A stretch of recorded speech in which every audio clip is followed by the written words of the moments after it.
on the career path I have chosen, which is to be an elementary school teacher, second grade to be exact.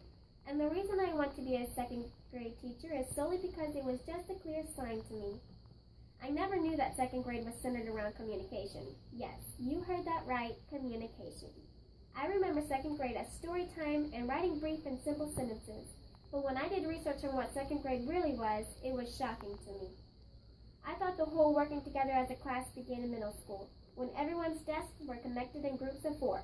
But the truth is, it all began when we were just 7 years old.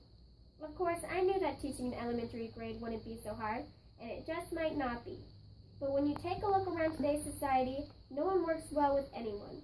And to think that we were masters of working together since we were so young, we shouldn't be helpless as we progress and grow. Today I will go over the description of my job, the qualities to have as a teacher, and what the salary will be heading my way. To begin with, I had no idea that being an elementary school teacher required so much independency. To be a second grade teacher, you have to create disciplinary rules of the classroom. You decide what behavior is tolerated. In elementary school, it's obvious what bad behavior is. Those who talk while the teacher is talking, the ones who don't do their work and goof off, and the ones that just for no good reason doesn't follow rules. According to the Bureau of Labor Statistics, the description of being an elementary school teacher is as follows. Create lesson plans, observe student progress, teach students to work effectively together, grading homework, preparing students for state to standardized tests, and last but not least, parent-teacher conferences. To be a teacher, you must promote proper behavior. You must accept one thing and not let it slip again.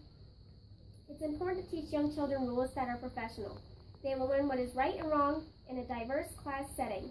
You have to find strengths and weaknesses in your students. And this brings me to my next point. The qualities you have to be an educator have to be totally and precisely considerate of your students' needs in education. An article from Great Schools talks about their specific skills you need personally to be a great teacher professionally. One thing they talked about was forming a strong bond with your students. The more you know, the better it is. You know their learning abilities and can feed off information that can pertain to them. It's always best to have a written out agenda, so not only me, but my students and their parents or guardians can follow along cooperatively.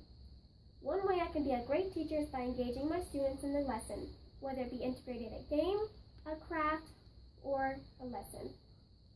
I never want to leave a student out. I want to expect high expectations from every single student. My classroom should have interactions, not distractions. You could be surprised at what little things young students notice most. One simple sign that quotes inspiration can make a student's day a little brighter.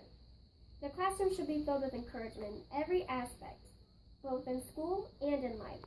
I want to make my class a memorable one, and I want to be sure I have the skills to do that. Speaking of skills, this is the requirements I will need in order to do it. All elementary teachers must have a bachelor's degree. Those wanting to be a teacher must pass many hard tests in core curriculum areas they will be teaching. I mean, you have to be the master if you're teaching it. Speaking of being the master, if I go on to get my master's, I can get an additional $3,000 annually, as reported by Concordia University of Portland, Oregon. The median pay of the salary is about $51,640, as stated in the Bureau of Labor Statistics. That salary was based on May 2015. Teaching could never get boring solely because of the income, because after 10 years of experience, the salary can increase to $4,500 more. There is much to look forward to in teaching. The pros of this job, reported by Concordia University, states that a few great things about being a teacher are, first of all, just teaching young minds in general sounds like the teacher is very powerful and enlightening when it comes to teaching children what is right or wrong in a professional setting. Another benefit of teaching young students is working with them in diverse groups. Personally, I think the best part of teaching elementary students is seeing them grow mentally and physically. I can't wait to get to know my students and watch them thrive with their peers. The cons of being an elementary school teacher is the downfall of consistency. Some students can't keep up, or some need special attention, which can get slightly frustrating. Teaching such young kids lessons can result in boredom and misbehavior in the classroom. That's why I went to make lessons fun.